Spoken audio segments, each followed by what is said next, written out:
Episode 2 लेकर आ गया हूँ बीस्ट गर्ल का।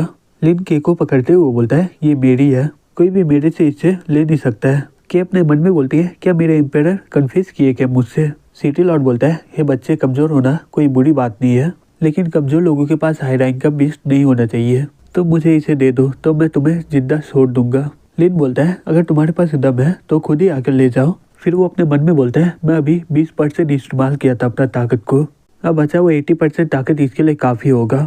उसके अलावा अगर मैं इसे हरा नहीं पाया तो हॉल मास्टर मुझे बचा ही लेगा। चैंग बोलता है हे पापा उसकी मदद करो, सिटी लॉर्ड का ताकत 3rd लेवल का है, आपके अलावा पूरे कंट्री में कोई भी उसे रोक नहीं सकता है। हॉल मास्टर बोलता है चुप हो जाओ। तभी सिटी लॉर्ड बोलता है अब मैं अपना हेविली हैमर का इस्तेमाल करूंगा। हॉल मास्टर ये सुनकर बहुत ही ज्यादा शॉक्ड हो जाता है और बोलता है क्या हेविली हैमर। सिटी लॉर्ड बोलता है इस हमले से कोई बचा नहीं अभी तक, चलो तुम बहुत ही ज्यादा लकी हो कि तुम मेरे इस हमले से मरने वाले हो। हॉल मास्टर बोलता है हे ल्यू क्या तुम पागल हो गए हो क्या कि तुम एक बच्चे के ऊपर ये ताकत का इस्तेमाल कर रहे हो। लिन अपने मन में बोलता है ये तो सही में बहुत ही ज्यादा तेज है, अगर के यहाँ पर रहेगी तो उसे चोट लग जाएगा। फिर वो के को धक्का देकर वहाँ से हटा देता है। हॉल मास्टर के पहुंचने से पहले ही सिटी लॉर्ड उस पर हमला कर देता है। फिर वो ये देखकर बहुत ही ज्यादा खुश हो जाता है और बोलता है बच्चे तुम्हारे पास सही में बहुत ही ज्यादा दम है कि तुम मुझसे मुकाबला कर रहे थे, लेकिन ये बहुत ही बुरा हुआ कि तुम मारे गए। तभी चैंग और के उसकी ओर आते हुए बोलती है हे लिन। तभी लिन चिल्लाते हुए बोलता है धत तेरी की मुझे बहुत ही ज्यादा चोट लग गया है। तभी के उसे गले लगा लेते और बोलती है सही में तुम मुझे बहुत ही ज्यादा डरा दिए थे। हॉल मास्टर अपने मन में बोलता है क्या ये सही में मजाक चल रहा है क्या, इस हमले के बाद कोई भी आदमी जिंदा ही नहीं रहता है, लेकिन ये तो जिंदा है और ये लड़की के साथ मजा भी कर रहा है। रुको उसके अलावा सिटी लॉर्ड का इज्जत पूरी तरह बेकार हो गया है। तभी सिटी लॉर्ड बोलता है हे बच्चे आज से तुम यहाँ पर बहुत ही मेहनत से पढ़ाई करना, हॉल मास्टर इसका जितना भी खर्चा होगा मैं दूंगा। ल्यू बोलता है पापा हम लोग इसे ऐसे जाने नहीं दे सकते हैं, ये मुझे मारा क्या आप भूल गए हो क्या। तभी टांजी उस पर हमला करते हुए बोलता है तुम्हें अभी तक सबक नहीं लगा है ना, लग रहा है कि तुम्हें दोबारा मारना ही पड़ेगा।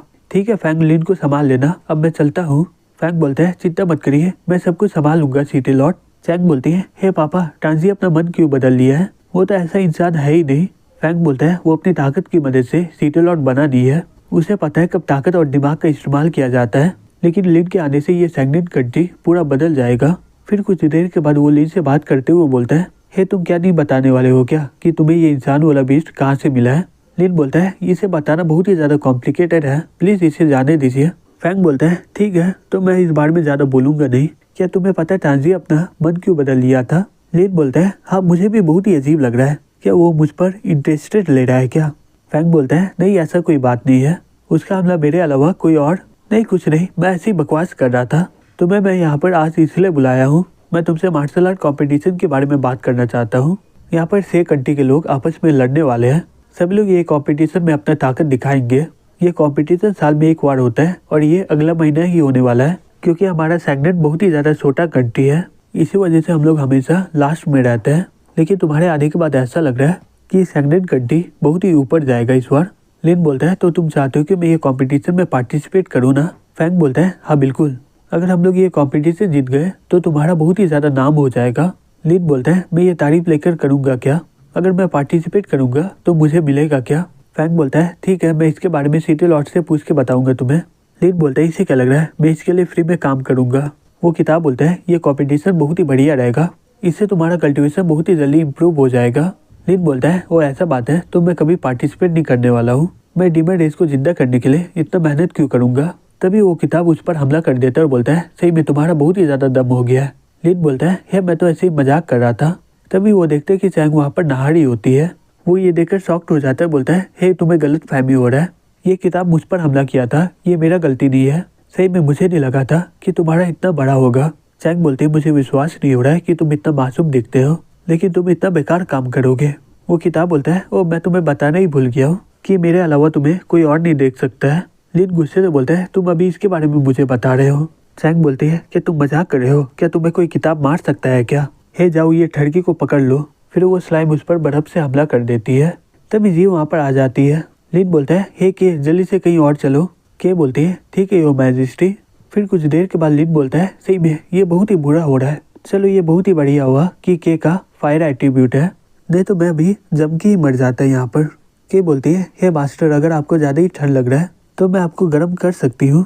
तभी चैंग वहाँ पर आते हुए बोलती है हे टर्की कहीं के भागने की कोशिश मत करो, और फिर वो उस पर हमला कर देती है। जी उसके हमले को ब्लॉक करते हुए बोलती है, तुमने तो कपड़ा पहना ही हुआ था, फिर तुम इतना नाटक क्यों कर रही हो?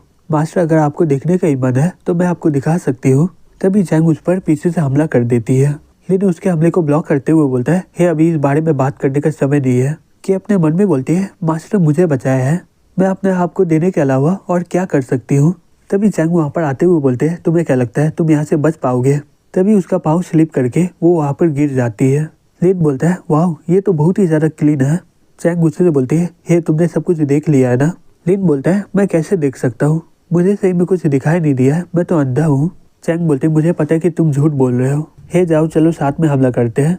लिन अपने मन में बोलता है, ये चैंग का तो वाटर एट्रीब्यूट है, अगर ये साथ मिलकर हमला की तो मैं पक्का मारा जाऊंगा।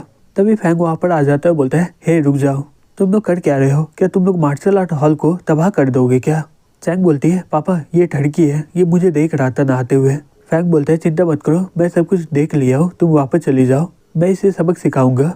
हे लिन तुम इस बारे में क्या बोलना चाहते हो? लिन बोलता है, जबकि तुमने सब कुछ देख लिया है। फिर वो अपने मन में बोलता है, रुको ये सब कुछ देख रहा था तो इसका मतलब ये पूरे समय से सच में ही था। अब वो इसका इस्तेमाल करके मुझे पार्टिसिपेट करने पर मजबूर कर देगा। फिर अगले दिन फैंग बोलता है, जो रात को हुआ है उसका भरपाई के लिए लिन ये कंपटीशन में पार्टिसिपेट करेगा। कंपटीशन में सिर्फ आधा महीना बाकी है, तो तुम लोग साथ मिलकर अपना ताकत को और भी ज्यादा इम्प्रूव करो। लिन बोलता है, टीम में तो 3 आदमी की जरूरत है ना, तो तीसरा कहाँ पर है? फैंग बोलता है, वहाँ पर देखो वो आ गया है। ल्यू बोलता है, हे बच्चे तुम बहुत ही ज्यादा लकी हो कि तुम बच गए। हालांकि मेरी टीम में ज्वाइन होना उतना भी ज्यादा आसान नहीं है, कैप्टन होने के नाते मैं तुम्हें और भी ज्यादा ट्रेनिंग दूंगा। तभी फैंग बोलता है, हे ल्यू इस साल का कैप्टन लिन होगा। लिन बोलता है, लगता है कि तुम्हें अब ट्रेनिंग की जरूरत है।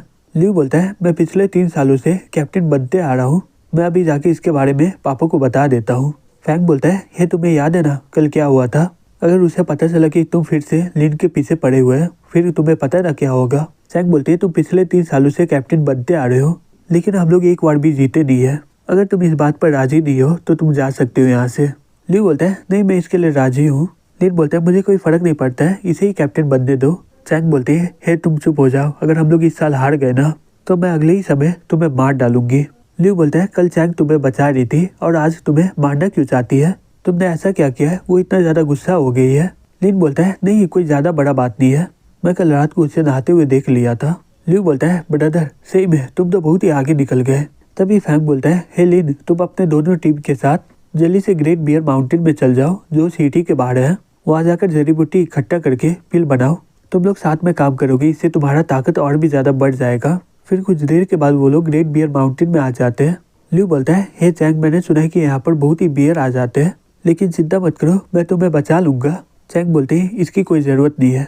ल्यू बोलता है, हे बच्चे तुम वहाँ पर जाकर जड़ी बूटी को इकट्ठा करो। लिन बोलता है, ठीक है, वैसे भी मुझे विश्वास नहीं हो रहा है कि तुम एक लड़की के पीछे पूरी तरह पागल हो गए हो, कितना बेकार हो तुम। ल्यू बोलता है, हे बकवास बंद करो, जब मैं लौटूंगा फिर मैं तुम्हें दिखाऊंगा। फिर वो ये बोलकर चैंग के पीछे भागने लगता है। दूसरी तरफ वो किताब बोलता है, हे क्या तुम्हें टॉनिक पिल चाहिए क्या? अभी तुम्हारा फाउंडेशन पहले स्टेज में है, ये जड़ी बूटी तुम्हारे लिए बहुत ही बढ़िया होगा। लिन बोलता है, ठीक है बताओ तुम्हें कौन सा जड़ी बूटी का जरूरत है, मैं खोज के ले आता हूँ। फिर कुछ देर के बाद वो सभी जड़ी बूटी को जमा कर लेता है और बोलता है, ग्रेट बियर माउंटेन सही में बहुत ही बढ़िया जगह है, यहाँ पर हमें हर तरह का रेयर जड़ी बूटी आराम से मिल जाता है।